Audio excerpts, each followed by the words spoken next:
Bismillahirrahmanirrahim. Assalamualaikum warahmatullahi wabarakatuh.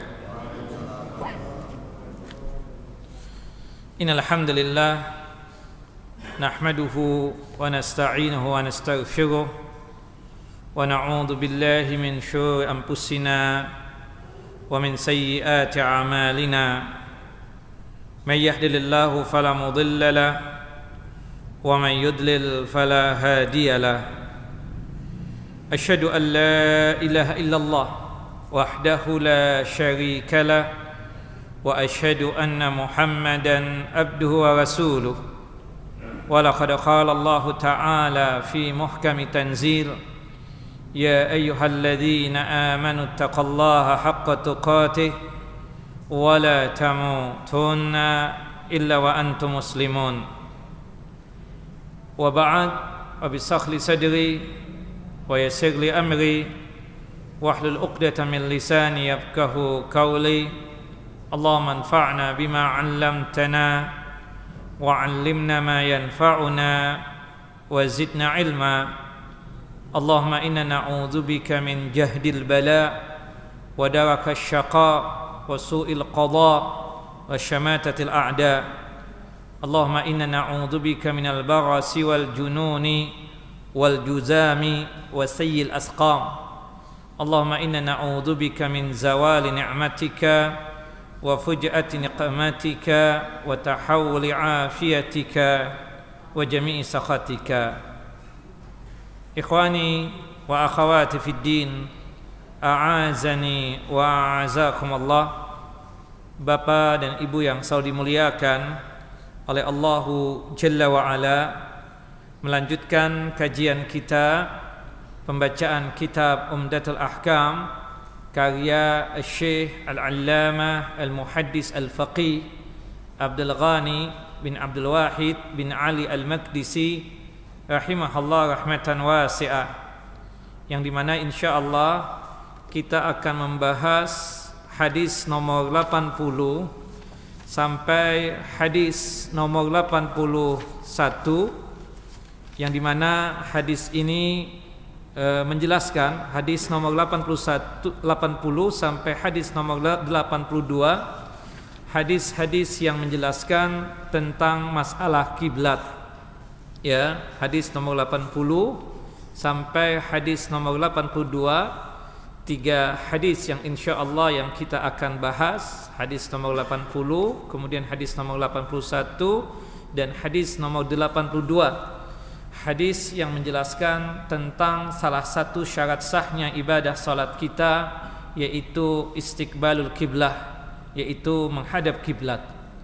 Sebagaimana yang kita ketahui bersama bahwasannya menghadap kiblat ke Ka'bah al-Musyarrafah di dalam salat itu salah satu dari syarat sahnya ibadah salat kita. Ada sekitar 6 syarat sahnya ibadah salat kita. Yang pertama adalah at-taharatu minal hadatsaini, suci daripada 2 hadas, baik itu hadas besar ataupun hadas kecil.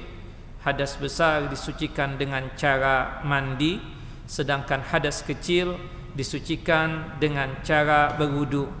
Jika kita tidak bisa mandi dan tidak bisa berwudu, maka diganti dengan tayamum. Ya, hadas besar disucikan dengan cara mandi, sedangkan hadas kecil disucikan dengan cara berwudu. Jika kita tidak bisa mandi dan tidak bisa berwudu, maka diganti dengan tayamum. Kemudian syarat sahnya ibadah salat yang kedua adalah at-taharatu minan najasah, suci daripada najis, terutama yang berkaitan tentang 3 tempat.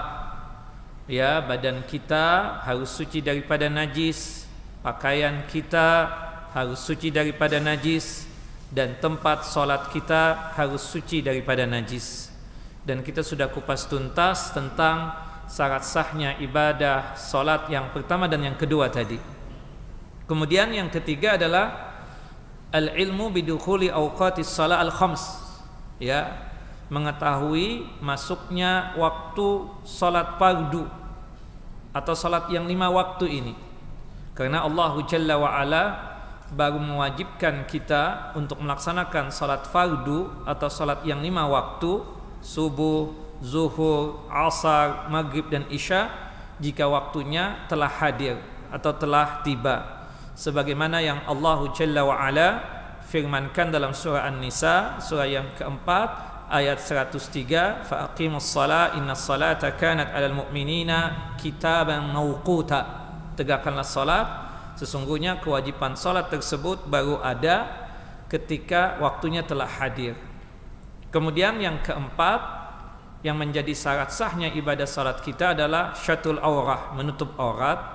Kemudian yang kelima, dan ini yang akan menjadi pembahasan kita pada kesempatan kali ini, berkaitan dengan hadis-hadis yang diletakkan oleh Syekh Al-Allamah Al-Muhaddis Al-Faqih Abdul Ghani bin Abdul Wahid bin Ali Al-Maqdisi rahimahullah rahmatan wasi'ah di dalam kitab beliau Umdatul Ahkam ini, hadis nomor 80 sampai hadis nomor 80 sampai hadis nomor 82, ya, yaitu berkaitan dengan menghadap kiblat, ya, syarat sahnya ibadah salat kita. Yang kelima adalah menghadap kiblat. Kemudian yang terakhir, yang keenam adalah masalah niat. Nah, berkaitan tentang hadis yang dijelaskan di sini oleh al-muallif Syekh Abdul Ghani bin Abdul Wahid bin Ali Al-Maqdisi, beliau di sini membukanya dengan hadis Abdullah ibnu Umar yang insyaallah kita akan bacakan nanti.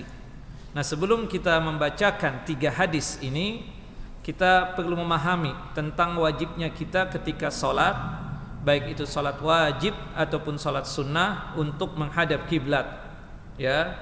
Dan kiblatnya kita adalah Al-Ka'bah, ya, Al-Ka'bah Al-Musyarrafah, ya, Ka'bah yang dimuliakan. Nah, dalil yang menjelaskan tentang wajibnya kita tersebut sholat menghadap kiblatnya kita, yaitu Ka'bah, adalah firman Allah Jalla Jalaluh dalam surah Al-Baqarah surah yang kedua ayat 144, yang dimana Allah Jalla wa Ala mengatakan, qad nara taqalluba wajhika fis sama falanwalliyannaka kiblatan tardaha fawalli wajhaka syatral masjidil haram.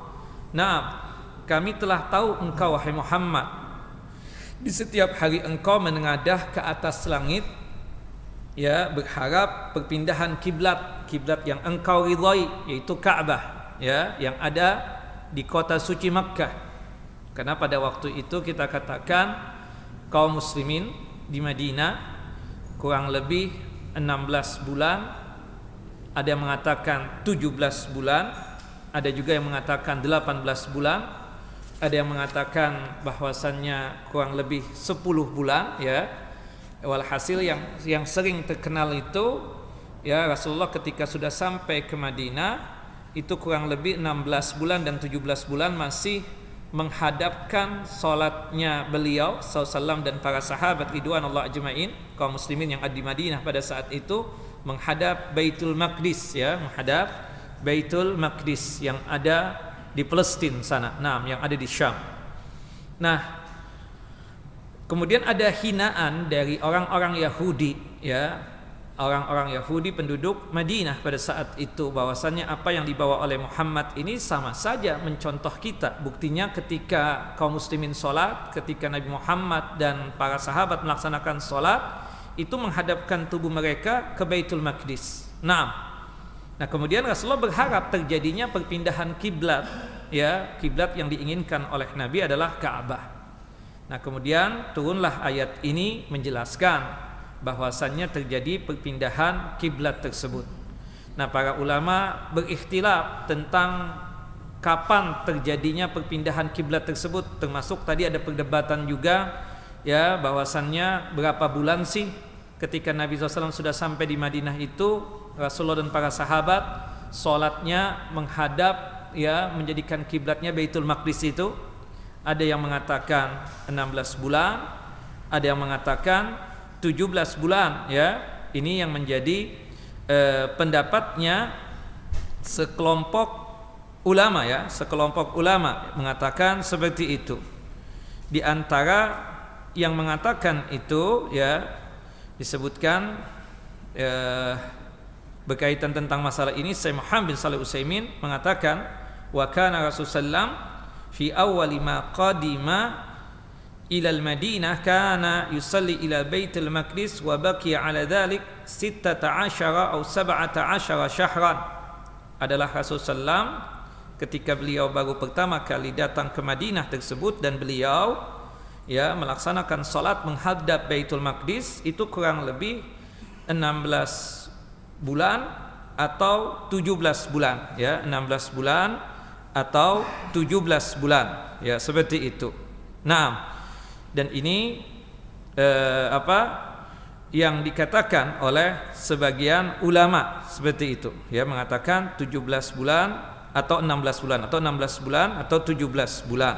Nah, kemudian ada juga yang mengatakan bahwasannya Nabi kita Muhammad sallallahu alaihi wasallam itu melakukan itu sampai 18 bulan.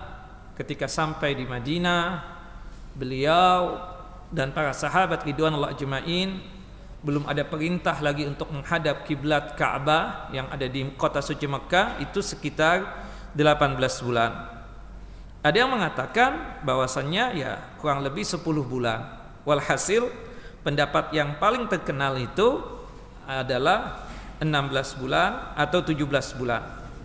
Nah, terjadinya perpindahan kiblat tersebut dikarenakan asbabnya itu kaum Yahudi itu menghinakan Nabi Muhammad dan para sahabat ridwanullah ajmain.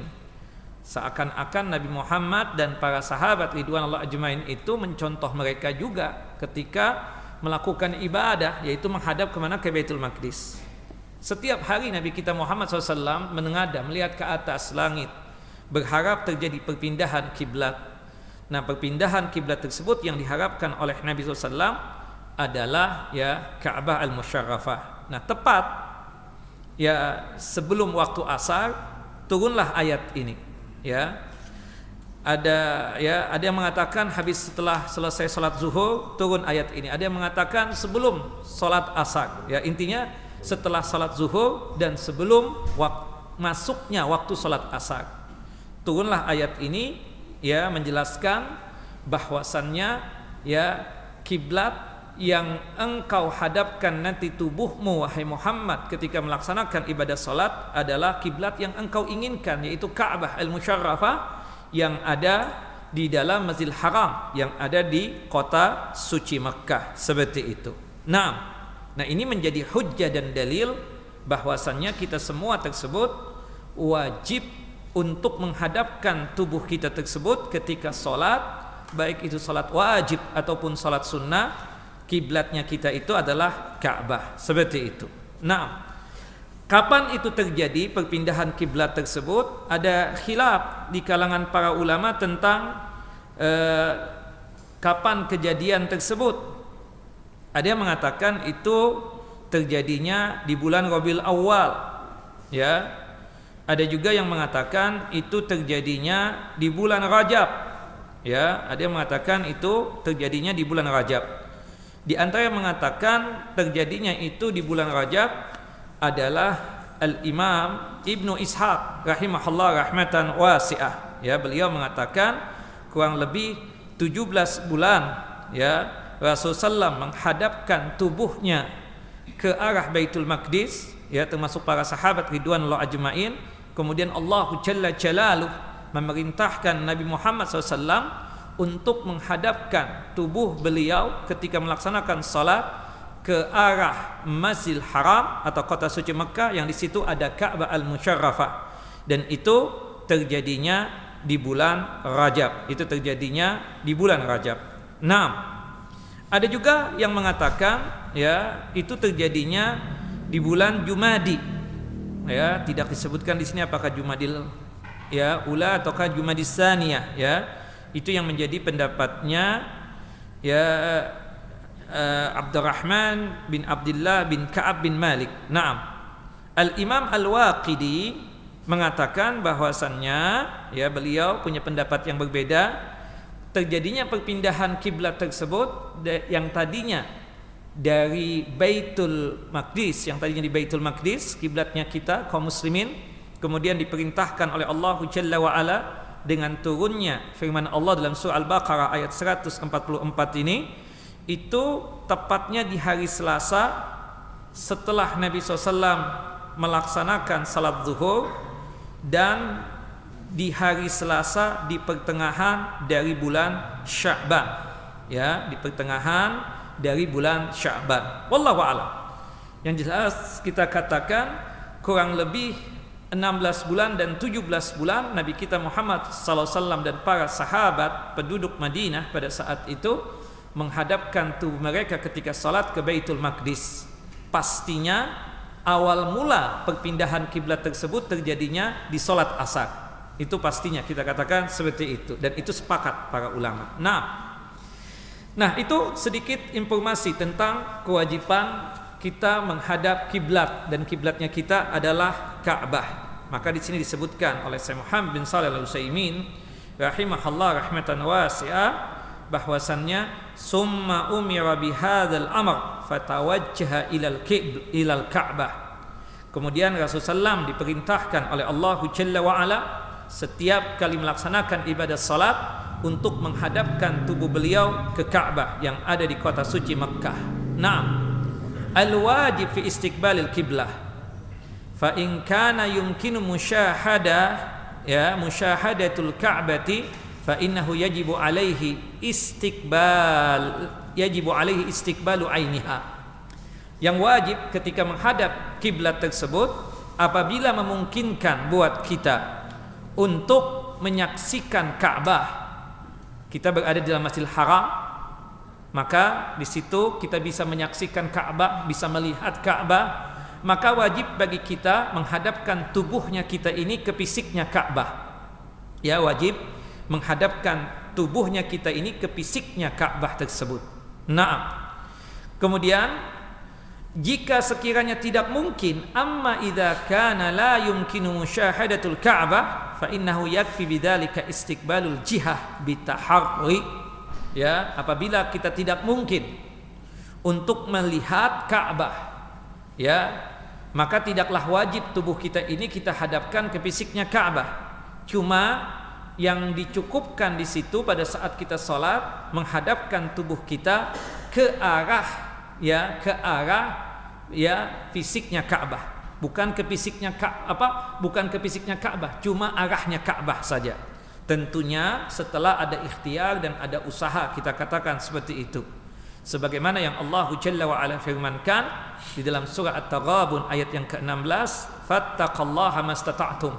Bertakwalah kalian kepada Allah Jalla wa Ala sesuai dengan kemampuan kalian. Kebetulan mampunya kita tersebut ya cuma sebatas mengarahkan tubuh ke arah Ka'bah, maka tidak mengapa yang demikian dan salat kita sah. Kemudian dikuatkan di dalam firman Allah dalam surah Al-Baqarah, surah yang kedua ayat 286, la yukallifullahu nafsan illa wus'aha. Allah Jalla wa Ala tidaklah membebankan kepada kita kecuali sesuai dengan kemampuan kita. Berhubung kita tersebut tidak sanggup menghadapkan tubuh kita ini ke fisiknya Ka'bah, maka kita katakan cukup bagi kita ketika salat menghadapkan tubuh kita ini ke arah Ka'bah tersebut. Dan itu dikuatkan di dalam hadis Nabi SAW, ya, di dalam hadis yang sahih, hadis yang dikeluarkan oleh Al-Imam Al-Bukhari dan juga oleh Al-Imam Muslim dari hadis Abu Hurairah radhiyallahu an, Rasulullah sallallahu alaihi wasallam bersabda, "Idza amartukum bi amrin fa'tu minhu mastata'tum." Apabila aku memerintahkan kepada kalian satu hal, satu perkara, maka laksanakanlah sesuai dengan kemampuan kalian. Artinya kalau kita mendapatkan perintah dari Nabi, mampu sebagaimana yang diperintahkan tersebut, ketika kita tersebut sanggup melihat Ka'bah dan sanggup menghadapkan tubuhnya kita ini ketika salat ke fisiknya Ka'bah, maka laksanakanlah seperti itu. Tapi jika sekiranya tidak sanggup karena kita berada di luar Masjidil Haram atau kita berada di luar kota suci Mekah seperti kita di Indonesia sekarang ini, maka mampunya kita tersebut cuma sebatas arahnya Ka'bah saja. Apalagi kita ini cuma sebatas arah Mekah, ya, arah Mekah saja. Tidak exactly, tidaklah tepat ya ke fisiknya Ka'bah seperti itu. Ya, kembali kepada apa yang Allah firmankan dan apa yang dikatakan oleh Nabi SAW sesuai dengan kemampuan kita tersebut. Wallahu a'lam bishawab. Yang jelas bahwasanya dari 6 syarat sahnya ibadah salat kita, ya salah satunya adalah menghadapkan tubuh kita ketika salat ke kiblat, dan kiblatnya kita itu adalah Ka'bah yang ada di kota suci Mekkah. Wallahu a'lam. Kita bacakan hadisnya ya. Di dalam hadis ini menjelaskan tentang rukhsah, keringanan jika kita tidak sanggup menghadapkan tubuh kita ke arah kiblat, kiblatnya kita itu Ka'bah, maka gugur kewajiban tersebut. Ada 4 alasan atau 4 sebab yang mengakibatkan kita tersebut diizinkan untuk sholat tidak menghadap kiblat, ya, diizinkan dan dibolehkan untuk sholat tidak menghadap kiblat. Makanya disebutkan oleh para ulama, asal mula hukum ketika kita sholat tersebut, baik itu sholat wajib ataupun sholat sunnah, maka wajib menghadapkan tubuh kita tersebut ke kiblat, dan kiblatnya kita tersebut Ka'bah yang ada di kota suci Mekkah. Tetapi yaskutu al-istiqbalu fi ahwalin, tetapi gugur ya kewajiban menghadap kiblat tersebut dikarenakan keadaan berikut ini. Nah, salah satunya disebutkan di dalam hadis nomor 80 ini, yaitu keadaan yang pertama, jika kita musafir berada di atas kendaraan untuk melaksanakan salat sunnah, maka tidak mengapa buat kita untuk salatnya tersebut tidak menghadap kiblat. Ini alasan yang pertama atau keadaan yang pertama, gugur kewajiban menghadap kiblat jika kita tersebut musafir, ya, kemudian berada di atas kendaraan untuk mengerjakan salat sunnah, Artinya yang mukim meskipun dia tersebut berada di atas kendaraan, meskipun dia tersebut ingin mengerjakan salat sunnah, tidak boleh yang demikian. Yang kedua, musafir jika dia tersebut tidak berada di atas kendaraannya, tidak boleh dia juga mengerjakan salat sunnah di atas ya kendaraan. Dia musafir tapi tidak berada di atas kendaraannya, maka tidak boleh dia tersebut mengerjakan salat sunnah tidak menghadap kiblat. Nah, kemudian yang terakhir, musafir berada di kendaraan, tidak boleh dia tersebut mengerjakan salat wajib. Ya, meskipun di atas kendaraan tidak menghadap kiblat, berhubung yang dia ingin kerjakan itu salat wajib, tidak boleh tidak menghadap kiblat. Dia harus turun dari kendaraannya. Meskipun nanti ada keterangan-keterangan ulama ketika memang kita itu dalam kondisi yang tidak mampu banget, ya, menghadapkan tubuh kita ke arah kiblat, kita kebetulan berada di kendaraan, waktu salat wajib telah hadir, maka kita wajib melaksanakan salat wajib sesuai dengan kondisi dan keadaan kita tersebut. Artinya ini nanti termasuk alasan yang kita sebutkan. Tapi secara umum kita katakan, kalau kita berada di kendaraan, ya, untuk melaksanakan salat wajib tersebut tidak diizinkan, tidak dibolehkan, kecuali keadaannya tersebut betul-betul terdesak atau darurat, kita katakan seperti itu. Nah, tapi intinya ikhwan wa akhawati fid din, a'azani wa azakumullah, di dalam hadis nomor 80 ini menjelaskan bagi kita yang musafir berada di atas kendaraan diizinkan oleh Allah Jalla wa Ala untuk pelaksanaan salat sunnah tidak menghadap kiblat. Kita bacakan hadisnya. An Abdillahi Ibni Umar radhiyallahu anhuma anna Rasulullah sallallahu alaihi wasallam kana yusabbihu ala dhahri rahilatihi haitsu kana wajhuhu yumi'u bi ra'sihi wa kana Ibnu Umar yaf'aluhu. Dari sahabat yang mulia Abdullah ibnu Umar, semoga Allah Jalla wa ala meridai keduanya, meridai Abdullah anaknya Umar bin Khattab dan meridai ayahnya yang bernama Umar bin Khattab, bahwasannya Rasulullah SAW pernah melaksanakan salat sunnah di atas kendaraan beliau. Kendaraan beliau tersebut yang disebutkan di sini adalah al-ba'ir, yaitu apa? Onta.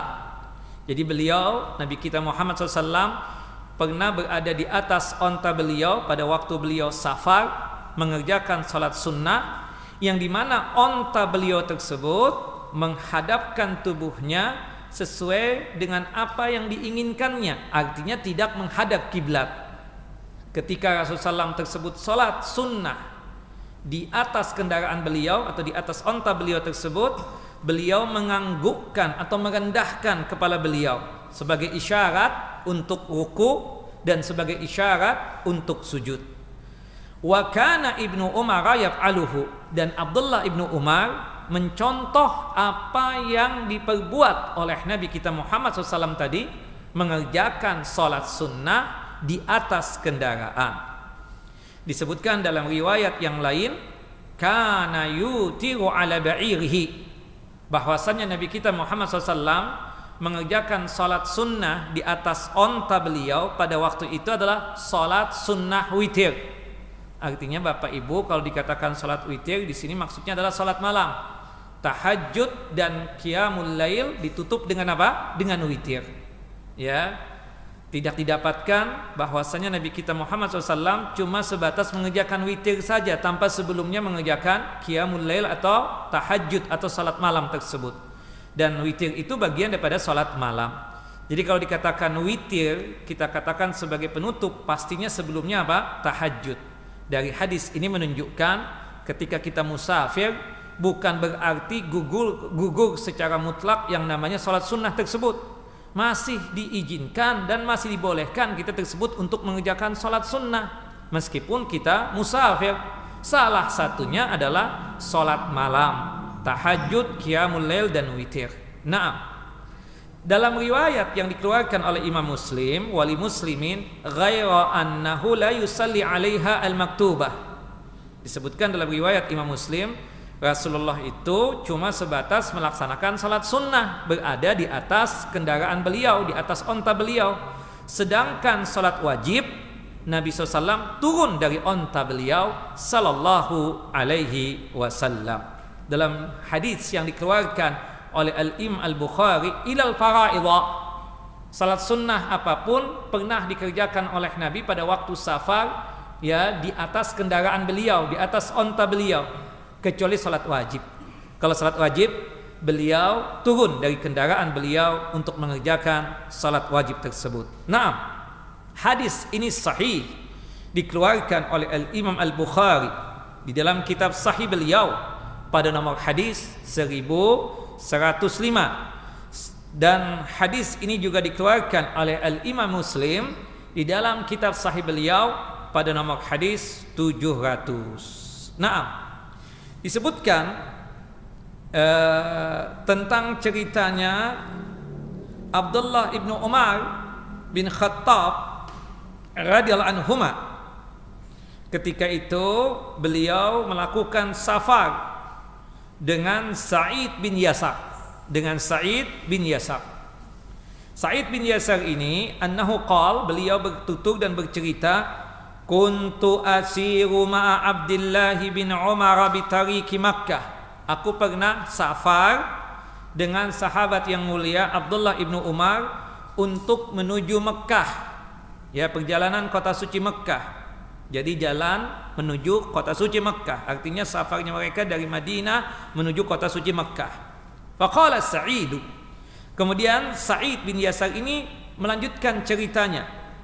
Falamma khashitu as-subha nazaltu fa'autartu. Naam, ketika aku khawatir takut subuh hadir, ya, akhirnya aku putuskan aku turun dari kendaraanku.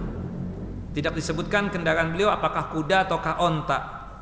Untuk apa Sa'id bin Yasar ini turun dari kendaraannya? Untuk mengerjakan salat malam yang ditutup dengan witir, ya, mengerjakan salat sunnah witir. Setelah selesai mengerjakan salat malamnya termasuk witirnya, Sa'id kemudian menyusul Abdullah ibnu Umar. Summa lahiktuhu. Ketika sudah berjumpa lagi dengan sahabat Abdullah ibnu Umar bertanya kepada Sa'id bin Yasar, "Aina kunta? Where have you been? Kemana aja antum ini?" Kan maksudnya, kok kita udah duluan, antum enggak kelihatan, seperti itu. Faqultu khasyitu as-subha fanazaltu fa'autartu. Tadi aku khawatir ya Abdullah bin Umar, ya Aba Abdurrahman, khawatir waktu subuh hadir. Aku belum tahajud, qiyamul lail, belum witir, ya. Maka aku putuskan aku turun dari kendaraanku. Kemudian aku melaksanakan salat malamku yang ditutup dengan witir tersebut. Faqala Abdullah. Kemudian Abdullah, ya, bin Umar berkata kepada Sa'id bin Yasar ini, "Alaysa laka fi Rasulillah SAW uswatun hasanah?" Bukankah untuk antum ini, ya Sa'id bin Yasar, Rasulullah itu betul-betul menjadi uswah hasanah, suri tauladan yang baik buat antum? Faqultu bala wallahi. Kata Sa'id bin Yasar, ya benar, demi Allah Rasulullah itu uswatun hasanah buat diriku. Qala, kata Abdullah ibn Umar, fa inna Rasulullah kana yutiru 'alal ba'ir. Ketahuilah sesungguhnya Nabi Muhammad itu mengerjakan witir beliau, salat malam beliau, tahajud beliau ketika dalam perjalanan, ketika safar. Beliau mengerjakan salat malam dan witir tersebut di atas onta beliau sallallahu alaihi wasallam. Di sini Abdullah bin Umar ingin menegaskan, buat apa antum pakai turun dari onta antum, dari kendaraan antum kalau ingin sekedar mengerjakan salat sunnah, ya, atau sekedar mengerjakan salat malam dan witir. Ya, cukup antum mencontoh apa yang dicontohkan oleh Nabi Muhammad SAW, bahwasanya beliau ketika safar, ya, beliau mengerjakan salat tahajud dan witir masih dalam keadaan berada di kendaraan beliau, masih berada di atas onta beliau. Beliau salat, ya, malam dan ditutup dengan witir tersebut ketika masih berada di atas onta beliau, yang dimana onta tersebut berjalan sesuai dengan keinginannya, artinya tidak menghadap kiblat. Nah, wallahu a'lam. Nah, itu yang dikatakan di sini. Disebutkan sebagai tambahan, kita katakan, ya, dari anaknya Abdullah ibnu Umar yang bernama Salim, an Salim bin Abdullah an abihi qala, kana Rasulullah yusabbihu ala rahilah, na'am, kibala ay wajhin tawajjaha wa yutiru 'alaiha ghaira annahu, ya, ghaira annahu la yusalli 'alaiha al-maktubah. Ya, bahwasanya Salim mendengar dari ayahnya yang bernama Abdullah ibnu Umar radhiyallahu anhuma, bahwasannya Rasulullah SAW itu mengerjakan salat sunnah di atas kendaraan beliau, yang dimana kendaraan beliau tersebut berjalannya sesuai dengan dihadapkannya kendaraan tersebut, artinya kinayah tidak menghadap kiblat, ya, kinayah tidak menghadap kiblat. Rasulullah mengerjakan salat witir beliau di atas kendaraan beliau sallallahu alaihi wasallam. Nah, untuk salat sunnah diizinkan, dibolehkan kita ketika musafir berada di atas kendaraan untuk mengerjakan salat sunnah kita tersebut tanpa menghadap kiblat. Ya, sedangkan salat wajib Nabi SAW itu turun dari kendaraan beliau sallallahu alaihi wasallam. Wallahu a'lam. Nah, dari hadis ini kita katakan, bapa dan ibu yang dimuliakan oleh Allah Jalla wa Ala, yang pertama ilmu yang bisa kita dapatkan, masru'iyatu salati an-nafilati fis safari karak'atai ad-duha was salatil laili wa sunnatil wudu wa nahwi dzalika. Disyariatkan mengerjakan salat sunnah ketika safar sekalipun. Artinya jangan sampai ada asumsi, ada pemahaman dari kita bahwasanya kalau safar tidak mengerjakan salat sunnah sama sekali. Buktinya Nabi SAW masih mengerjakan salat sunnah. Di antaranya adalah 2 rakaat salat duha, boleh kita kerjakan ketika kita ya safar, salat duha, salat malam, ya salat malam, tahajud, qiyamul lail, termasuk bahkan salat sunnah wudu. Habis kita berwudu, meskipun kita safar, seperti kita pulang kampung sekarang ini misalnya, habis selesai berwudu, usahakan untuk mengerjakan salat sunnah wudu. Jangan ada asumsi, ada pemahaman anak kan musafir, ya, bahwasanya kalau musafir itu tidak mengerjakan salat sunnah sama sekali. Nah ini ya pemahaman yang salah, asumsi yang salah seperti itu. Buktinya tadi Nabi SAW kita dapatkan beliau masih mengerjakan salat sunnah ketika beliau tersebut apa? Safar. Jangan sampai kita musafir nanti tidak mengerjakan salat sunnah sama sekali. Kalau kita terbiasa di waktu kita mukim ini mengerjakan salat duha, ketika safar pun juga tolong kebiasaan itu tetap dikerjakan. Kalau kita terbiasa di waktu kita mukim ini mengerjakan tahajud dan witir, tolong ketika safar pun juga tahajud dan witir. Kalau kita terbiasa ketika kita tersebut mukim ini mengerjakan salat sunnah wudu atau salat sunnah suci setelah kita selesai berwudu, maka tolong kerjakan juga salat sunnah wudu ketika kita safar sekalipun. Itu sunnahnya, itu yang dicontohkan oleh Nabi SAW. Yang tidak ada itu berkaitan dengan as-sunanu ar-rawatib, ya, salat sunnah rawatib, atau secara umum qobliyah dan ba'diyah, kecuali qobliyah apa? Qobliyah subuh, qobliyah al-fajar. Kenapa ditinggalkan oleh Nabi kita Muhammad sallallahu alaihi wasallam? Kenapa? Kenapa sebabnya? Qobliyah dan ba'diyah. Qobliyah itu adalah salat sunnah yang dikerjakan sebelum mengerjakan salat wajib. Sedangkan ba'diyah salat sunnah yang dikerjakan setelah kita melaksanakan salat wajib kita. Kecuali qobliyah subuh. Ya, waktu safar kita tidak mengerjakan qobliyah dan ba'diyah. Bahkan yang rawatibnya sekalipun, bahkan yang rutinnya sekalipun, yang berjumlah 12 berdasarkan hadis dari Ibunda Ummu Habibah, kecuali rawatib qobliyah subuhnya. Jawabannya dikarenakan Nabi kita Muhammad SAW ketika safar itu melakukan apa? Qasar dan jamak.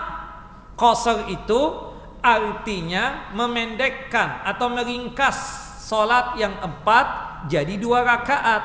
Bapak Ibu, kalau kita ini musafir, disunahkan kita untuk meringkas sholat yang 4 menjadi 2 rakaat jika kita tidak ikut dengan imam yang mukim, ya, seperti itu.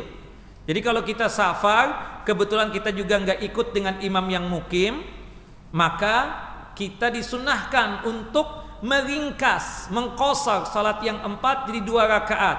Zuhur diringkas jadi 2 rakaat, asar diringkas jadi 2 rakaat, isya diringkas menjadi 2 rakaat. Kalau kita musafir, itu namanya qasrus shalah.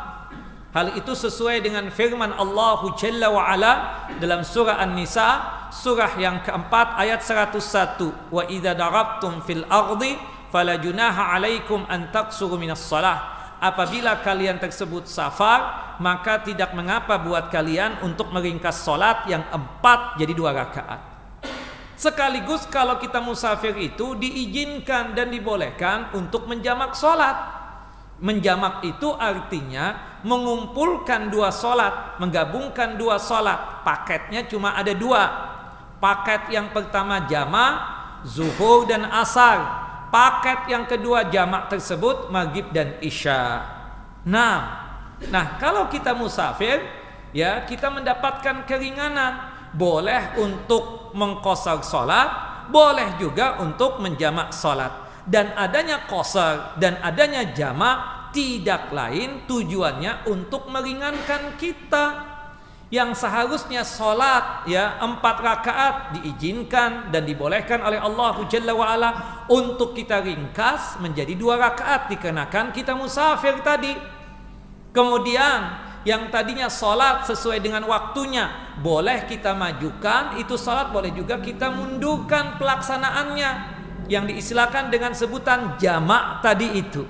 Nah, berhubung ada qasar, berhubung ada jamak, maka qobliyah dan ba'diyah tersebut gugur, tidak boleh untuk kita kerjakan. Kenapa? Karena kita kan mengambil keringanannya Allah dengan kita mengqasar, dengan kita menjamak. Kenapa kita memperberat diri kita untuk mengerjakan qobliyah dan ba'diyah? Jadi intinya bukan karena safarnya, tapi kenapa? Karena ada qasar dan jamak tadi itu. Makanya qobliyah dan ba'diyah tidak ada ketika kita menjadi musafir. Kecuali qobliyah subuh tetap dikerjakan. Kenapa? Karena salat subuh tidak ada jamak, karena salat subuh tidak ada qasar. Nah, ini jawaban yang paling cakep begini. Bukan ya Rasulullah kalau musafir tidak mengerjakan apa-apa berkaitan dengan sholat sunnah kecuali qobliyah subuh dan witir. Ini ucapan yang salah begini. Rasulullah pernah mengerjakan tahajud dan witir ketika beliau musafir. Beliau pernah mengerjakan sholat duha ketika beliau musafir. Berdasarkan hadis dari Ummu Hani itu, ya diceritakan Ummu Hani ini sepupunya Nabi SAW, saudara perempuannya Ali bin Abi Thalib. Nah, mampir ya ketika penaklukan kota suci Mekah, mampir ke rumah Ummu Hani, mandi di tempat tersebut, kemudian selesai mandi, kebetulan waktu duha, Rasulullah mengerjakan salat duha pas waktu penaklukan kota suci Mekah tersebut 8 rakaat. Nah, menunjukkan apa? Kita yang musafir ini tolong jangan sampai meninggalkan yang namanya salat sunnah tersebut yang menjadi kebiasaan kita ketika kita mukim. Kecuali qobliyah dan ba'diyah kita tidak lakukan dikarenakan pada saat kita musafir melakukan apa? Jamak dan qasar. Kecuali qobliyah subuh, karena subuh tidak ada jamak, karena subuh tidak ada qasar. Pertanyaan, jika kita nanti umrah, kemudian kita berada di dalam Masjidil Haram, kita sholat sebagaimana penduduk Mekah, tanpa jamak, tanpa qasar. Kita sholat normal sebagaimana di Jakarta ini, tanpa jamak, tanpa qasar. Pertanyaan saya, boleh nggak kita qobliyah dan ba'diyah di dalam Masjidil Haram tersebut? Kondisi kita musafir, kita nggak jamak, kita nggak qasar, sholatnya kita sebagaimana penduduk Mekah, sebagaimana orang yang mukim. Boleh nggak qobliyah dan ba'diyah? Boleh. Kenapa alasannya? Karena kita tidak jamak, karena kita tidak qasar. Pastikan Bapak qobliyah dan ba'diyah tersebut gugur, tidak kita laksanakan karena kita menjamak dan mengqasar. Termasuk misalnya, kalau qasar itu kan alasannya cuma satu, kalau kita musafir. Tapi kalau jamak kan ada beberapa alasan. Salah satunya apa? Sakit. Antum di Jakarta sakit berat, subhanallah, diisolasi antum tersebut. Karena beratnya antum mengerjakan sholat sebagaimana waktunya, boleh nggak dia menjamak sholat tanpa mengqasar ya? Karena dia masih mukim di Jakarta. Sholat zuhur dia jamak dengan asar, pengerjaannya 4-4 di waktu zuhur misalnya jamak takdim. Qobliyah ba'diyah ada nggak? Tidak ada. Kenapa? Karena ada jamak tadi itu. Jadi pastikan ini, kalau ada jamak, kalau ada qasar, berarti qobliyah dan ba'diyah tidak ada. Jelas ikhwan? Jelas akhwat? Seperti itu. Naam. Dari hadis ini juga, Bapak dan Ibu yang dimuliakan oleh Allah Jalla wa Ala, ilmu yang kita dapatkan, annal mutanaffila bis salati fis safari ala rahilatihi yastakbilu jihata sayrihi wala yulzimuhu istiqbala al-qiblati. Ya, bahwasannya orang yang mengerjakan salat sunnah di dalam safarnya, ketika dia berada di atas kendaraannya, hendaknya dia menghadapkan tubuhnya ke arah kendaraan berjalan, mobil, bus atau bis, kereta api. Ketika kita ingin mengerjakan salat sunnah kita, apapun salat sunnahnya, kita menghadapkan tubuh kita di mana kendaraan tersebut berjalan. Ya, seperti itu. Tidak ada kelaziman, tidak ada keharusan, tidak ada kewajiban ketika kendaraan tersebut jalan kita salat sunnahnya menghadap kiblat, gugur kewajiban menghadap kiblatnya. Wa dhahirul hadisi annahu la farqa baina safari at-tawil wal qasir. Dari hadis ini juga ya, secara tekstual hadis, zahirnya hadis, tidak ada perbedaan apakah safarnya tersebut panjang ataukah pendek, lama ataukah sebentar, enggak ada bedanya, jauh ataukah dekat. Kalau kita dianggap musafir, monggo silahkan antum mengerjakan salat sunnah di atas kendaraan antum, entah mobil, entah kereta, ya, yang dimana kendaraan antum tersebut, ya, antum hadapkan tubuhnya antum di kendaraan antum di mana dia tersebut berjalan. Tidak ada keharusan menghadap kiblat seperti itu. Apapun kendaraannya, baik itu mobil, kereta atau pesawat sekalipun. Wallahu a'lam. Dari hadis ini juga Bapak dan Ibu yang dimuliakan oleh Allahu Jalla wa Ala, annal musafira al-mutanaffila ala rahilatihi yumi'u fi ruku'i was sujud. Ya, bahwasanya orang yang musafir yang mengerjakan salat sunnahnya di atas kendaraannya, ketika dia ruku, ketika dia sujud, dia menundukkan kepalanya. Kalau kita melihat dari hadis Abdullah ibnu Umar, sepertinya tidak ada perbedaan, ya, antara ruku dan sujud pada saat menundukkan kepala tersebut. Menundukkan kepala tersebut apakah beliau ruku ataukah sujud. Wa zahiru dzalika adamil farqi bainahuma fi miqdaril ima. Dari hadis Abdullah bin Umar tadi, secara tekstualnya, secara zahir hadisnya itu, ya, tidak menunjukkan perbedaan mikdar, ukuran menundukkan kepalanya tersebut, apakah ini ruku ataukah sujud, seperti itu. Tetapi ada hadis lain yang menjelaskan, yaitu hadis Jabir bin Abdullah radhiyallahu anhuma, qala, berkata Jabir, ba'asani an-nabiy sallallahu fi hajatin. Nabi SAW pernah mengutusku dalam satu keperluan. Faji'tuhu wa huwa yusalli ala rahilatihi. Kemudian ketika aku mendatangi beliau lagi, aku dapatkan Nabi kita Muhammad SAW sedang melaksanakan salat di atas kendaraan beliau, yang dimana kendaraan beliau pada saat itu menghadap nahwa al-masyriq, menghadap ke arah timur. Dan aku saksikan pada saat Nabi Muhammad SAW salat sunnah berada di atas kendaraan beliau tersebut, wassujudu akhfadu minar ruku, bahwasanya beliau ketika beliau sujud, ya, itu menundukkan kepalanya lebih rendah daripada ketika ruku. Nah, ini menguatkan bahwasanya nanti ketika kita salat sunnah berada di atas kendaraan, untuk isyarat ruku dan sujudnya dengan apa? Menundukkan kepala kita. Dan usahakan ketika kita sujud itu lebih rendah menundukkan kepalanya ketimbang pada saat kita menundukkan kepala untuk isyarat sebagai ruku. Jelas ikhwan? Hadis ini sahih, dikeluarkan oleh Al-Imam Abdul Razzaq dan juga oleh Al-Imam Ahmad serta oleh Al-Imam At-Tirmidzi di dalam kitab Sunan beliau pada nomor hadis 351, dan hadis ini juga dikeluarkan oleh Al-Imam Abu Daud di dalam kitab Sunan beliau pada nomor hadis 1227. Wallahu a'lam. Kemudian dari hadis ini ilmu yang bisa kita dapatkan, annal fariidata la tusalla ala rahilah bal la budda an yanzila ala al-ardi wa yusalliha.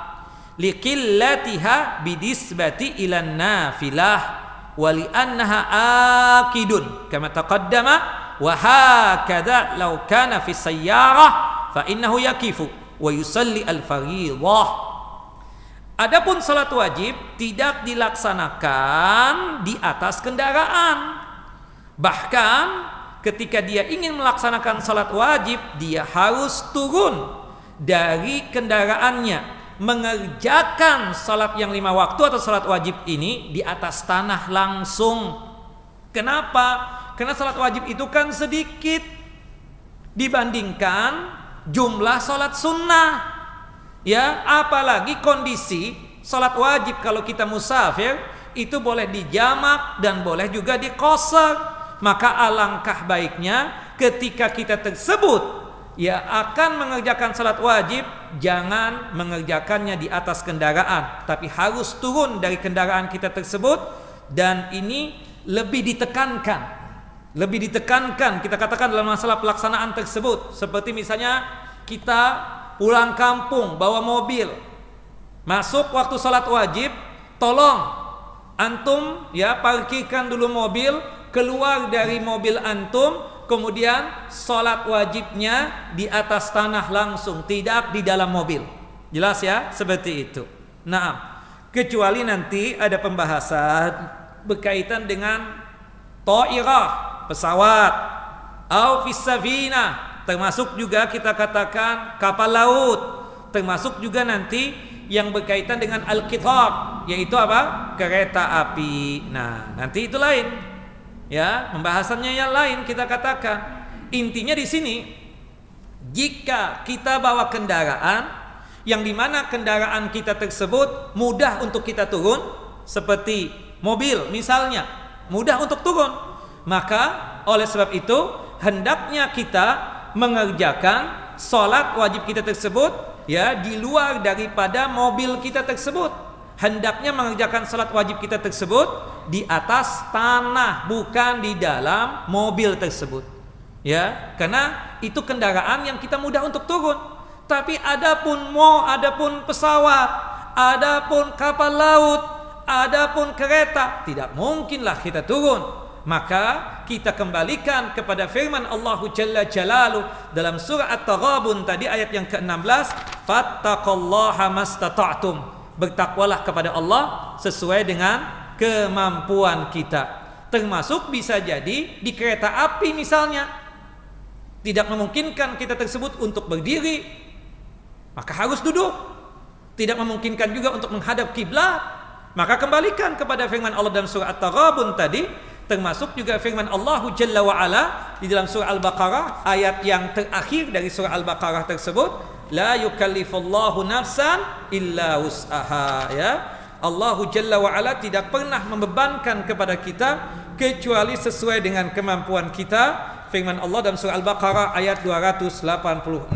Wallahu a'lam. Nah, itu kira. Nah, itu kondisi kita katakan ya, karena kita tersebut tidak mampu ya karena kita tersebut musafir ya, musafir berada di atas kendaraan boleh untuk mengerjakan salat sunnah, kita katakan seperti itu. Adapun salat wajib harus turun. Itu pun juga dilihat kendaraannya. Jika kendaraannya tersebut mudah untuk turun seperti mobil, maka kita wajib untuk turun dari mobil tersebut, mengerjakan salat wajibnya ya di tanah ya, bukan di dalam mobil, kita katakan seperti itu.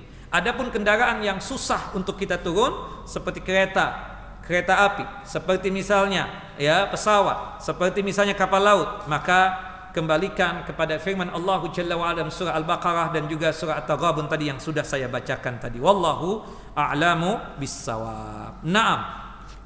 Baik. Kemudian kita bacakan hadis yang selanjutnya, hadis nomor 81. Nah, jadi alasan yang pertama, boleh sholat tidak menghadap kiblat jika apa? Jika kita musafir berada di atas kendaraan untuk apa? Mengerjakan sholat sunnah. Kemudian yang selanjutnya, hadis nomor 81, hadis dari sahabat yang mulia Abdullah bin Umar bin Khattab radhiyallahu anhuma.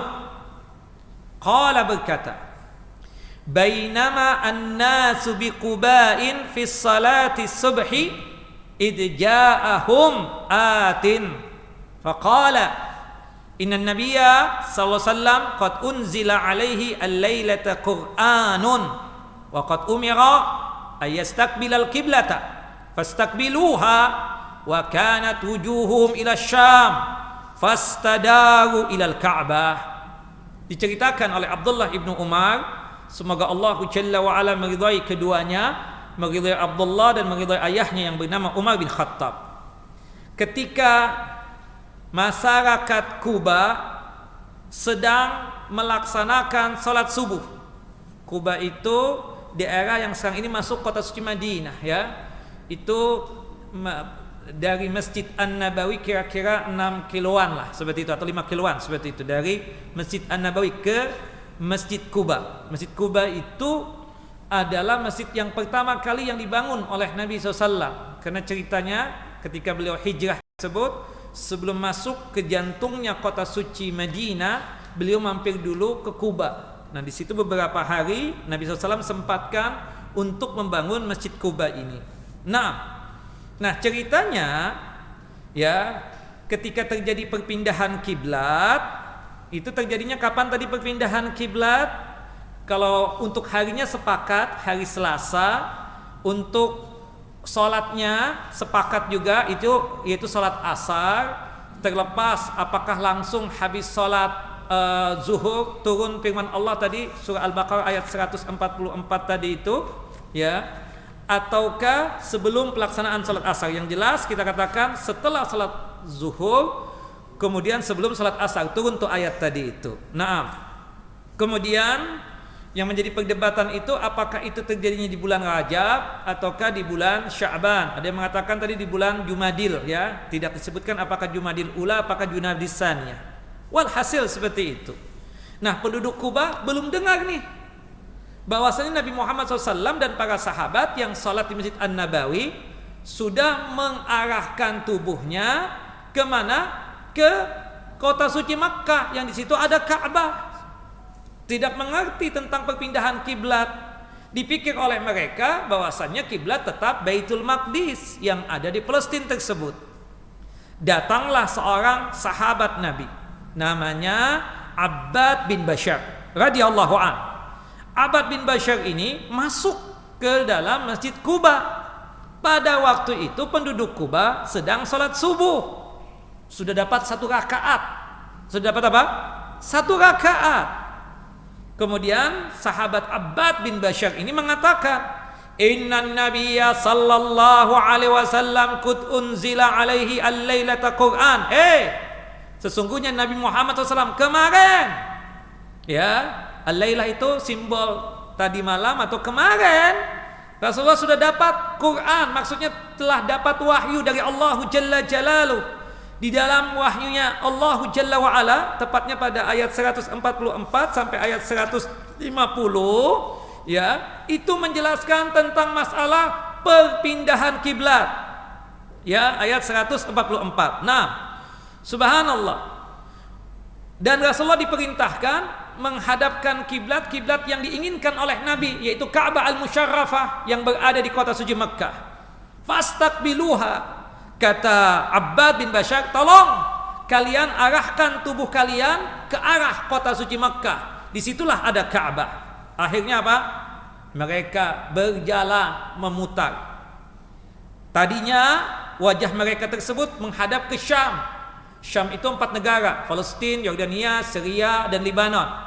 Kita tahu Baitul Maqdis adanya di mana? Di Palestina. Nah, kemudian mereka menghadapkan tubuh mereka ke Ka'bah. Hadis ini sahih, dikeluarkan oleh Al-Imam Al-Bukhari dalam kitab Sahih beliau pada nomor hadis 403, dan hadis ini dikeluarkan oleh Imam Muslim dalam kitab Sahih beliau pada nomor hadis 526. Disebutkan di dalam riwayat yang lain, ya, hadis dari Nuwailah bintu Aslam atau bintu Muslim, ya. Naam, disebutkan Nuwailah bintu Aslam atau Nuwailah bintu Muslim, ya, beliau mengatakan seperti ini. Karena beliau ini termasuk penduduk Kuba yang merasakan pada waktu itu perpindahan kiblatnya itu. 1 rakaat menghadap ke Baitul Maqdis, 1 rakaat lagi menghadap ke Ka'bah Al-Musyarrafah yang ada di kota suci Mekkah. Kata beliau radhiyallahu anha, semoga Allah meridhai beliau, fatahawwala an-nisa'u makana ar-rijal war-rijalu makana an-nisa'. Bahwasanya wanita bergerak untuk memposisikan diri di tempat sopnya laki-laki, sedangkan laki-laki bergerak untuk menempati sop atau tempatnya para wanita. Subhanallah ya.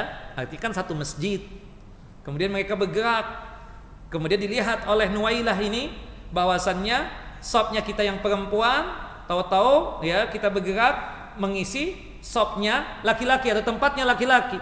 Sedangkan para sahabat yang laki-laki bergerak, kemudian mereka itu pada ujungnya pada saat menghadapkan tubuh mereka ke Ka'bah yang ada di kota suci Mekkah, posisi mereka itu berada di sopnya wanita atau di tempatnya para wanita. Hadis ini sahih ya, dikeluarkan ya, hadis ini kita katakan sahih wallahu a'lam. Nah, taib, itu yang dikatakan oleh Nuwailah. Nah, karena di dalam hadis Abdullah ibnu Umar menjelaskan sifat tahawulnya saja, sifat bergeraknya saja, bahwasanya para sahabat yang pada waktu itu sholat subuh di Masjid Kuba, mereka itu bergerak, mereka itu berpindah ya, dalam artian tahawul itu bergerak atau berpindah. Yang dijelaskan oleh Nuwailah tersebut, posisi kita yang wanita itu pada ujungnya pada saat menghadapkan tubuh kami ke arah Mekkah yang di situ ada Ka'bah, kita ini berada di tempatnya laki-laki, di sopnya laki-laki. Sedangkan para laki-laki ketika mereka sudah menghadapkan tubuh mereka ke kota suci Makkah yang di situ ada Ka'bah, mereka berada di sop atau di tempatnya wanita. Wallahu a'lam. Nah, taib. Ini salah satu sebab juga bolehnya kita tersebut salat tidak menghadap kiblat, dikarenakan apa? Adamu ilmi. Dikarenakan ketidaktahuan dia bahwasanya kiblat itu posisinya di mana. Nah, penduduk Kuba tadi kan tidak dengar, tidak tahu bahwasanya Nabi dan para sahabat yang ada di kota suci Madinah, tepatnya mereka yang mengerjakan sholatnya di dalam Masjid An-Nabawi, pada waktu itu kita katakan sudah berpindah kiblat. Itu kan terjadinya waktu asar. Mereka baru dapat kabar tentang perpindahan kiblat itu di subuh. Ya, kondisinya kan tidak seperti sekarang, mungkin mudah untuk menyampaikan informasi. Nah, itulah kenyataannya, kita katakan seperti itu. Makanya Masjid Kiblatain yang sesungguhnya itu adalah masjid apa? Masjid Kuba yang ada di kota suci Madinah Al-Munawwarah tersebut. Tapi pada intinya masjid-masjid yang ada di zaman Nabi seperti Masjid An-Nabawi, kemudian Masjid Bani Salamah yang sekarang disebut dengan Masjid Kiblatain itu, yang ada di Jalan Sittin itu, Sari Sittin, ya, itu Masjid Bani Salamah, perkampungan Bani Salamah di situ. Termasuk Masjid Kuba, mereka pernah merasakan bahwasannya menghadapkan tubuh mereka penduduk Madinah di situ ke kedua kiblat. Kiblat yang mana masjid itu merasakan apa? Kita katakan masjid yang disebutkan tadi itu, baik Masjid Bani Salamah, Masjid An-Nabawi, termasuk Masjid Kuba sendiri, kita katakan itu selama 16 bulan atau 17 bulan, ya, mereka yang salat di situ menghadapkan tubuhnya kemana? Ke Baitul Maqdis. Jadi bisa juga kita katakan masjid-masjid yang ada di zaman Nabi SAW tersebut itu pernah merasakan dua kiblat tersebut yang kita sebutkan tadi. Tapi kejadian yang khusus di dalam satu solat terjadi perpindahan kiblat atau terjadi dua kiblat mereka alami, itu terjadinya di masjid apa? Masjid Kuba. Tepatnya di solat apa? Solat subuh. Adapun yang berkaitan dengan yang terjadi di Masjid Bani Salamah, Masjid Kiblatain yang kita katakan di Jalan Sari Sittin itu, di Jalan Sittin itu, kita katakan itu hadisnya palsu. Ya, artinya ada riwayat begini. Ketika ada sahabat dari penduduk dari perkampungan Bani Salamah ini salat bersama Nabi, salat asar, dia sudah tahu bahwasannya kiblat berpindah. Akhirnya dia itu segera pulang ke kampungnya yang di situ ada Masjid Bani Salamah ini. Dia masuk ke Masjid Bani Salamah itu mendapatkan kaumnya masih menghadapkan tubuh mereka ke Baitul Maqdis. Pas masuknya itu di rakaat yang ketiga. Kemudian orang ini mengatakan, Rasulullah sudah dapat wahyu, diperintahkan Nabi Muhammad dan para sahabat atau kita semua untuk sholat menghadapkan tubuh ini ke kota suci Makkah yang di situ ada Ka'bah. Kemudian di rakaat yang ketiga itu mereka berputar menghadapkan tubuh mereka kemana? Ke kota suci Makkah. 2 rakaat yang pertama menghadap Baitul Maqdis, 2 rakaat yang terakhir menghadap Ka'bah yang ada di kota suci Makkah. Tapi hadisnya apa? Palsu. Tidak bisa dijadikan sebagai hujjah.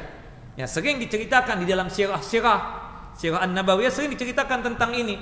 Cuma sekali lagi yang disebut dengan kiblatain yang sesungguhnya itu yang dengan kejadian satu salat itu adalah Masjid Quba, ya. Tapi secara umum kita katakan masjid-masjid yang ada di zaman Nabi SAW itu merasakan 2 kiblat tersebut. Wallahu a'lam. Nah, dari hadis ini ilmu yang bisa kita dapatkan selain tadi boleh kita salat tidak menghadap kiblat. Yang kedua alasannya apa? Karena tidak tahu arah kiblat. Seperti misalnya antum salat, antum pikir kiblat itu ke sana. Salat zuhur tadi. Setelah selesai salat zuhur, ada teman antum datang. Kebetulan teman antum itu tahu kiblat itu arahnya ke sana. Kemudian antum cerita, "Syub ya akhi, ana tadi salat zuhur, ana menghadapkan tubuh ana ke sana tadi. Benar enggak Mekah di situ?" Ya, simbol sebagai adanya Ka'bah di situ kan, kiblat di situ. "Oh, salah. Mekah tuh ke sana." Ya, kiblat itu di sana. Salat zuhurnya perlu diulangi lagi enggak? Tidak. Nah, kasusnya berdasarkan tadi penduduk Kuba yang salat subuhnya 1 rakaatnya menghadap kemana? Ke Baitul Maqdis. Kalau misalnya harus diulangi lagi, mereka pastinya sudah membatalkan tuh salat subuh. Tapi enggak. Mereka tidak membatalkan salat subuh, mereka tetap bergerak, tetap mengerjakan salat subuhnya meskipun mereka bergerak untuk menghadap apa? Ke arah kota suci Mekah yang di situ ada Ka'bah. Nah, Tapi Ustaz, kalau misalnya kasusnya sama seperti penduduk Kuba, ana lagi sholat nih, Ustaz, saya lagi sholat zuhur, saya pikir kiblat itu ke sana. Pas 2 rakaat yang pertama, sahib datang, dia negur ana, antum salah, kiblat itu ke sana loh, yang ada tembok yang warna hijau itu. Akhirnya ana berputar, bergerak, berbalik, yang tadinya ke sana berbalik ke sana. 2 rakaat yang pertama menghadap ke sana, 2 rakaat yang terakhir menghadap ke kiblat yang sesungguhnya. Sah enggak salatnya? Sah. Dari hadis ini menunjukkan bergerak untuk hajah, bergerak karena ada tujuan, ada keperluan, tidak mengapa yang seperti itu. Nah, jelas sebagaimana yang dilakukan oleh apa? Oleh penduduk Kuba tadi. Makanya dikatakan di sini jawazu al-harakah fis salati limaslahatiha, boleh bergerak di dalam salat dikarenakan ada maslahatnya. Kalau bukan pandemi kan rapat. Ada teman kita batal salat. Batal wudu, automatically batal salatnya. Dia keluar dari barisan saf salat. Kita yang kebetulan berada di belakang dia, wajib untuk mengisi saf yang kosong tadi. Kemudian kita bergerak dengan berapa langkah kaki kita tersebut. Boleh enggak begitu? Boleh, karena lil maslahat. Asal mulanya bergerak untuk tidak ada maslahatnya itu enggak boleh. Kita bergerak dalam sholat, tidak ada tujuan, tidak ada keperluan, tidak ada maslahat, enggak boleh. Ya, tapi karena ada maslahat, ada tujuan, kita katakan ada hajatnya, maka dibolehkan yang demikian. Wallahu alam. Makanya dikatakan di sini, fa in kanat la tasihus shalah biduniha fa hiya wajibah. Kal istidarati ilal qiblah wa in kanat min kamalis shalah fa hiya mustahabbah. Bahwasannya jika sekiranya bergeraknya itu tujuannya untuk mensempurnakan kewajiban, maka wajib dia harus bergerak. Seperti misalnya salah kiblat tadi itu, antum ke sana, harusnya ke sana, salah, ke arah sana loh yang ada jam, misalnya kan seperti itu. Akhirnya antum bergeraknya antum wajib. Tapi kalau cuma sekedar bergeraknya itu untuk kesempurnaan sholat seperti shop, maka hukumnya apa? Sunnah. Hukumnya sunnah. Kita katakan seperti itu. Para ulama khilaf tentang masalah shop sholat itu. Merapatkan, meluruskan shop itu apakah wajib ataukah sunnah? Kan seperti itu. Mayoritas ulama mengatakan sebatas pensempurnaan sholat. Kalau pensempurnaan sholat artinya sholatnya tetap sah kalau misalnya masih renggang, kan begitu. Berarti hukumnya sunnah kata mereka. Itu mayoritas ulama. Tapi sekelompok ulama mengatakan wajib. Yang benar merapatkan dan meluruskan shop itu hukumnya wajib. Jika di antara kita itu tidak mau merapatkan dan meluruskan shop sholat di masa yang aman ya, bukan masa pandemi sekarang ini kan ada uzur kita katakan, hukumnya wajib. Tapi kalau sekiranya dia tetap renggang, dia meninggalkan kewajiban, dia berdosa, tapi sholatnya tetap sah. Nah itu, yang mengatakan yang wajib tadi, dia mengatakan merapatkan, meluruskan shop, mengisi shop yang kosong hukumnya wajib. Kalau dia tersebut tidak mau merapatkan, meluruskan dan mengisi shop yang kosong, maka dia telah meninggalkan kewajiban, berarti dia berdosa. Tapi sholatnya tetap apa? Tetap sah. Nah, itu ya yang dijelaskan oleh para ulama seperti itu. Wallahu a'lam. Ya mudah-mudahan ya dengan mudah-mudahan Allah Jalla wa Ala segera menghilangkan ini wabah. Kita bisa sholat ya secara normal lagi. Merapatkan shop, sholat, mata kaki dengan mata kaki, pundak dengan pundakan seperti itu. Mudah-mudahan kita bisa hidup normal lagi sebagaimana sedia kala kan seperti itu. Nah, adapun kondisi sekarang ini kita katakan ya kewajiban itu ada merapatkan shop sholat. Kalau kita mengambil pendapat ya sekelompok ulama ya yang mengatakan wajib tadi, itu pun juga kalau kondisinya aman, bukan dikarenakan ada adwa. Adwa itu kan penyakit menular seperti ini. Kita nggak berani selaman dulu, nggak berani cipika-cipiki dulu, ya. Bukan kita tawakalnya kurang, bukan, kita ikhtiar saja. Karena pada prinsipnya kata Nabi SAW, la darar wala dirar. Janganlah kita mencelakakan orang dan juga janganlah kita dicelakakan. Onta saja ya, ada onta sehat, onta sakit, nggak boleh digabungkan, dikumpulkan kan seperti itu. Nah termasuk kondisi yang sekarang ini kita katakan ya kondisi kita jaga jarak dalam shop sholat atau barisan sholat karena ada uzur syar'i kita katakan, maka sholat kita tersebut tetap sah, sholat kita tetap sah. Wallahu a'lam bissawab. Nah kemudian selanjutnya dari hadis ini ilmu yang bisa kita dapatkan jawazu taklimi man laisa fis salah liman huwa fiha. Boleh seseorang yang di luar salat berbicara dengan orang yang sedang salat karena ada alasan tadi menegur. Antum salah kiblat tadi, bukan begitu? Si Abbad bin Bashar tadi apa? Ngomong sama sahabat penduduk Kuba yang sedang salat, bukan begitu? Cuma yang sholat nggak boleh menjawab. Dia bergerak doang. Kalau dia menjawab batal sholatnya. Seperti misalnya istri kita tadi pakai mobil, dia meletakkan kunci di mana.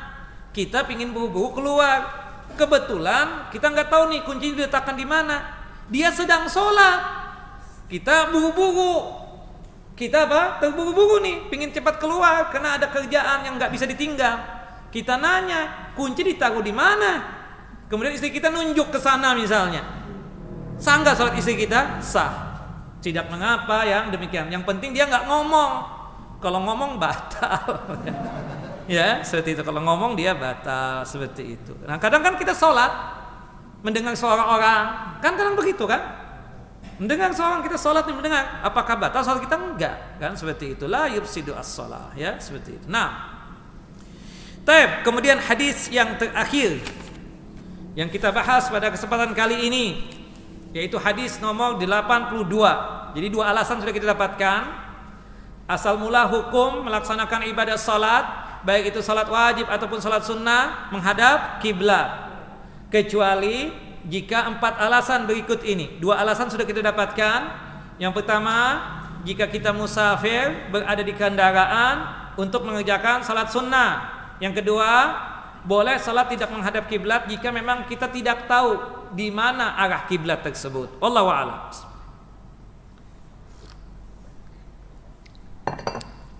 Kemudian selanjutnya hadis nomor 82. Ya, hadis dari Anas bin Sirin.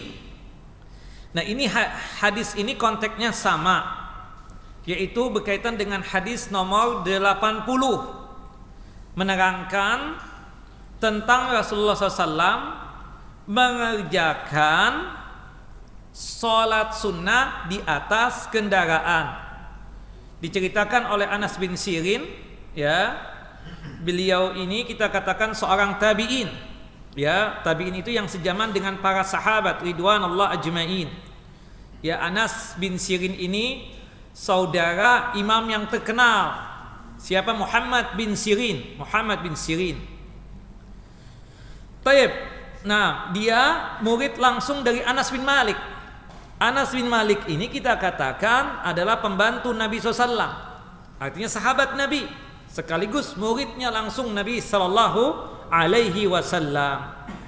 Nah, ketika berada di Syam, Anas bin Sirin dan juga Anas bin Malik, tepatnya di daerah namanya Ainut Tamar.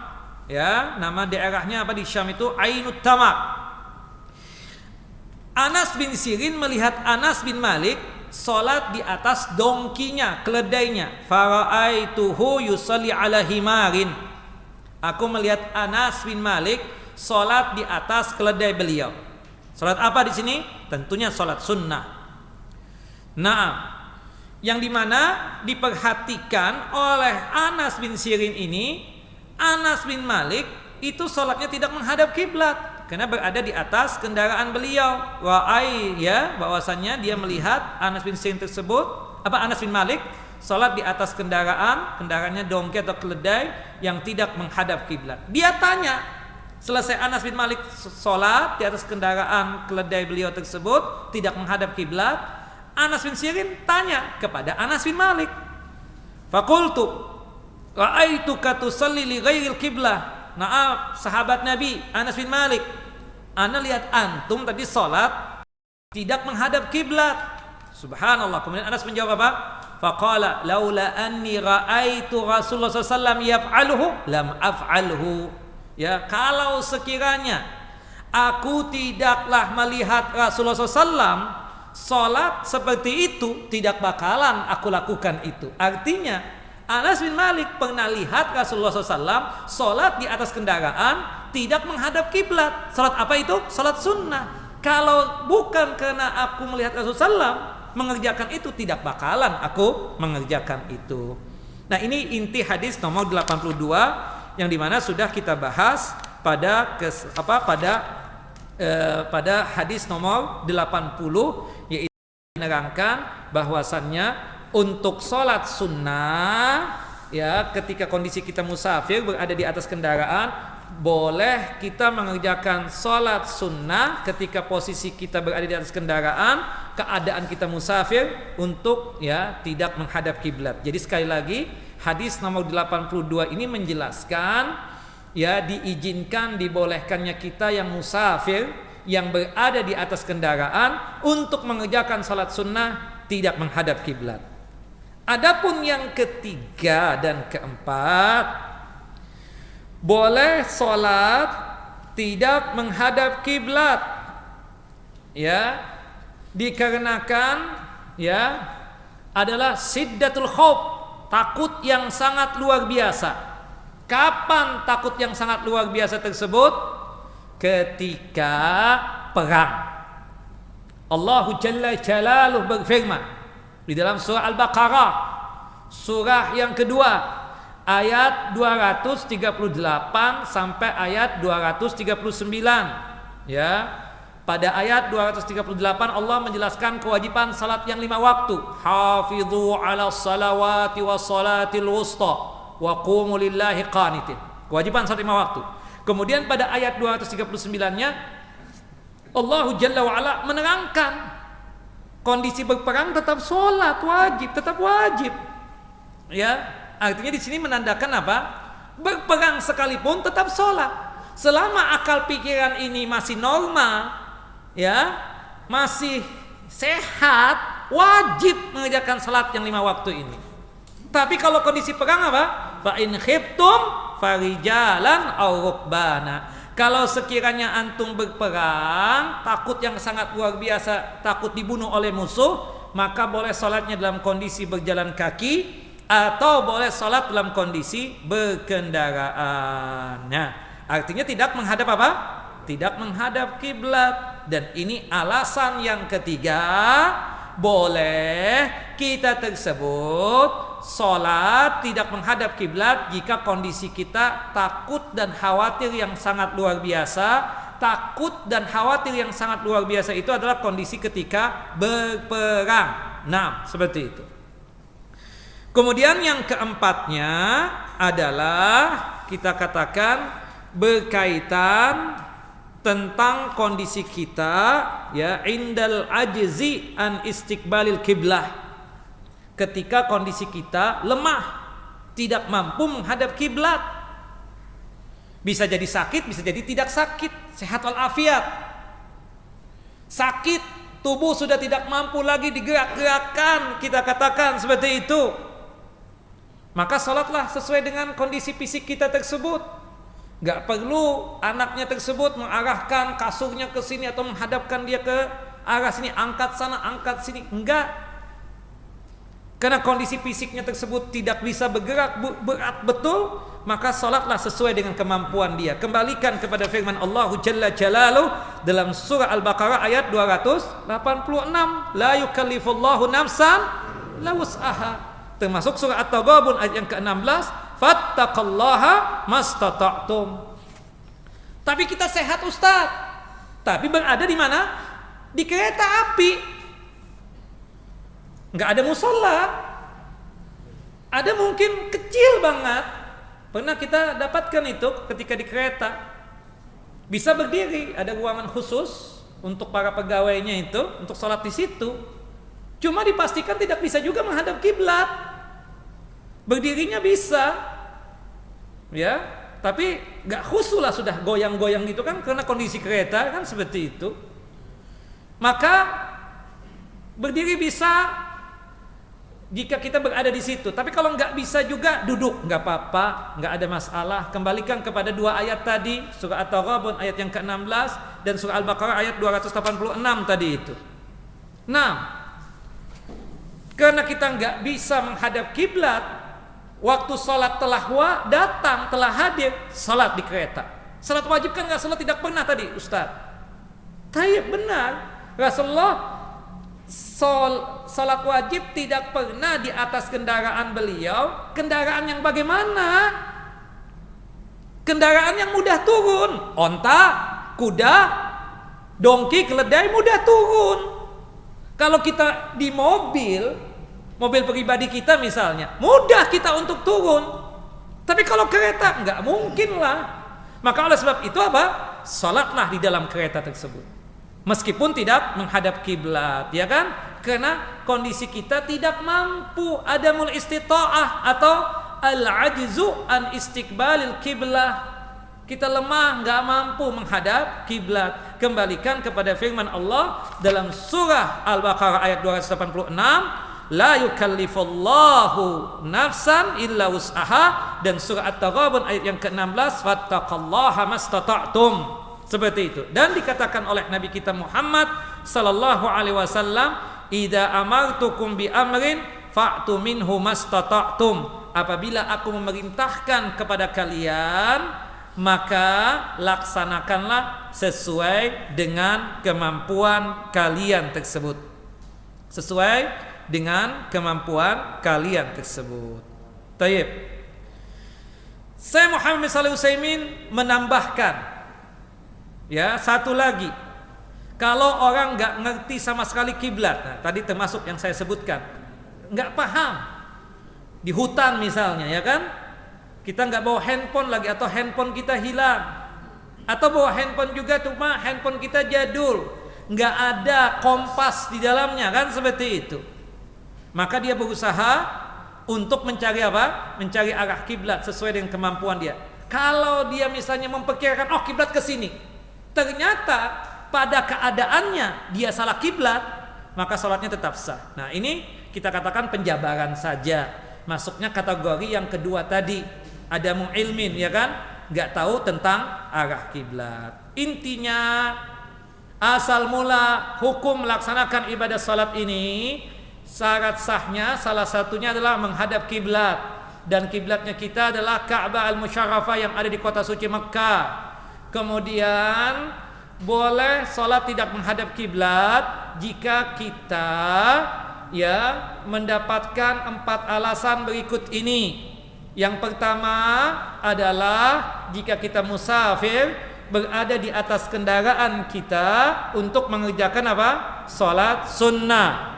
Kemudian yang kedua, boleh kita salat tidak menghadap kiblat jika sekiranya kita tidak tahu di mana itu arah kiblat. Tentunya setelah kita berusaha mencari arah kiblat tersebut, ternyata salah juga, maka salat kita tetap sah. Yang ketiga adalah ketika takut yang sangat luar biasa, dan itu terjadinya pada saat peperangan.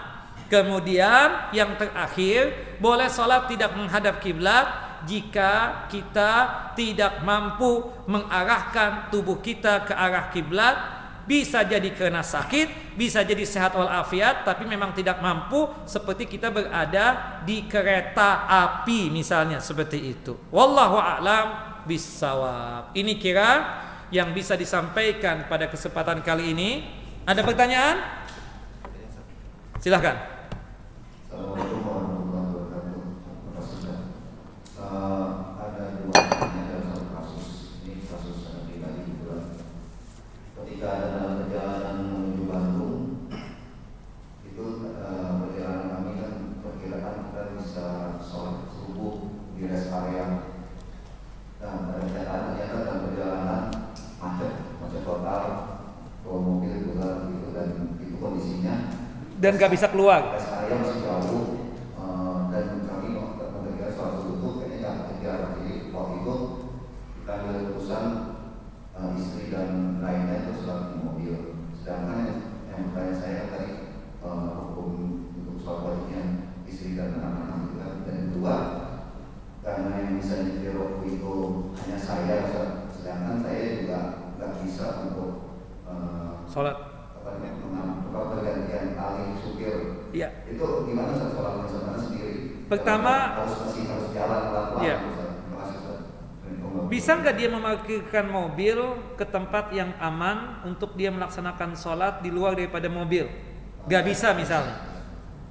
Ya, pilihan yang pertama kan dia berusaha untuk mencari tempat yang aman untuk memarkirkan mobilnya untuk dia mengerjakan sholat wajib.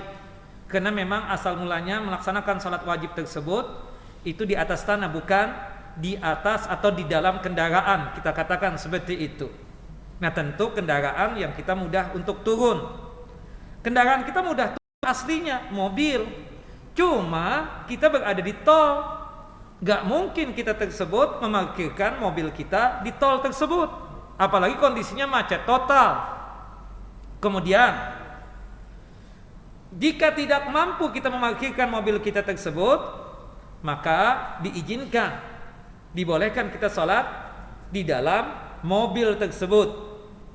Qaddar Allah, kita dengan istri dan anak kita, yang pegang kendali itu mobil kita, anak kita, istri kita bisa sholat di dalam mobil, sedangkan kita tidak bisa.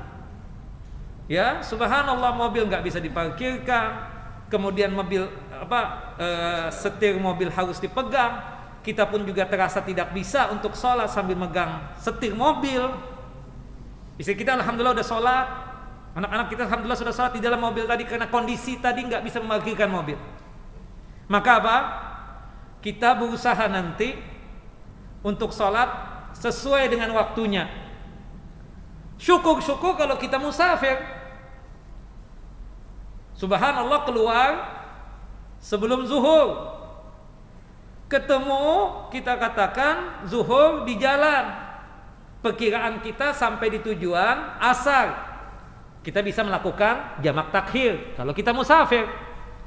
Enggak Ustaz, kondisi kita tidak musafir. Kita masih di dalam kota ini. Hujan lebat, macet total. Gimana kondisinya? Subhanallah, sampai ke tempat tujuan yang kita bisa parkir mobil sebelum asar, alhamdulillah. Tapi kenyataannya Ustadz, yang ana dapatkan ketika sampai atau mendapatkan tempat parkiran sudah masuk waktu asar, sedangkan ana belum salat zuhur. Berarti salat zuhurnya apa? Diqadha. Jika kondisi seperti itu. Atau mungkin macet total. Isi anak kita sudah alhamdulillah sholat di dalam kendaraan, di dalam mobil kita, musafir dari Jakarta ke Bandung misalnya, macet banget. Ada rest area, cuma perkiraan kita sampai ke rest area maghrib nih, sedangkan kita belum sholat zuhur asar. Gimana Ustaz? Jika kondisinya sebagaimana yang antum sebut tadi itu, memang antum gak bisa memarkirkan mobil, memang antum gak bisa sholat normal di dalam mobil karena nyetir mobil gak ada yang gantikan, maka apa boleh dibuat? Nanti kalau misalnya sampainya juga ketemu dengan rest area yang kita bisa parkir mobil pas maghrib, ya berarti apa? Zuhur asarnya diqadha. Seperti itu. Termasuk subuh tadi. Termasuk subuh. Termasuk apa? Subuh. Kan sholat di awal waktu atau di waktunya. Kalau kita sholat sesuai dengan waktunya disebutnya apa? Adaan tadi. Kita terlambat bangunnya, sudah terbit matahari, sudah waktu syuruk atau duha, berarti habis waktu subuh. Tetap sholat subuh enggak? Tetap. Ya kan seperti itu. Tadi subuh ceritanya beliau ini. Gaddarallah, istri sudah sholat di dalam mobil, anak-anak sudah sholat, alhamdulillah. Kitanya yang pegang mobil, nyetir mobil nggak bisa sholat. Kenapa nggak mungkin menghentikan tuh mobil? Ketemu rest area, Allahu Akbar, sudah syuruk Ustaz, sudah terbit matahari, sudah tulu', bahkan syuruk tadi itu kita katakan. Maka namanya apa? Qadha. Seperti itu. Nah itu, tapi pilihannya. Nggak bisa parkir mobil, nggak, sholat di dalam mobil. Nggak bisa juga di dalam mobil sholat, ya sudah. Pilihannya apa? Kalau nggak bisa sholat sesuai dengan waktunya, ya qadha. Itu pilihan yang terakhir setelah ada ikhtiar dan usaha tadi itu. Kita katakan seperti itu. Makanya nanti kalau di pesawat nih, subuh terutama kan, dari Jeddah ke Jakarta, sering didapatkan jamaah itu. Subuh itu kan cepat. Kalau di pesawat apalagi itu. Tahu-tahu kita kan dari sana masih gelap, ke sini kan sudah terang. Dari Jeddah misalnya gelap nih. Subhanallah, tahu-tahu sudah terang lagi. Pas ingin ngambil air wudu, gaddarallah antri. Kita bisa sholat dengan wudu, tapi risikonya waktu sholat subuh habis. Tapi kita bisa sholat on time sesuai dengan waktunya adaan, tapi tayamum. Pilih yang mana? Pilih yang mana? Tayamum.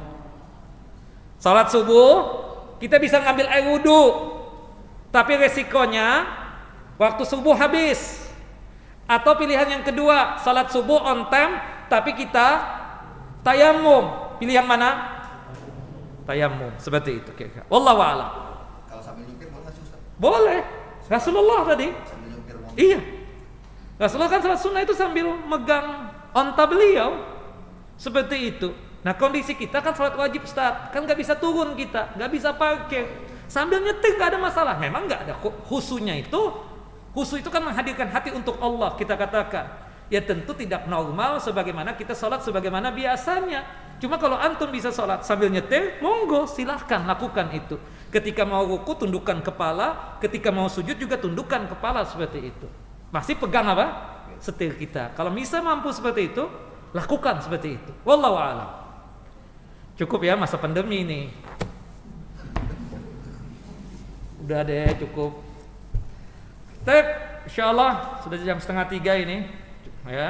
Insyaallah nanti tahun depan kita lanjutkan lagi kajian kita.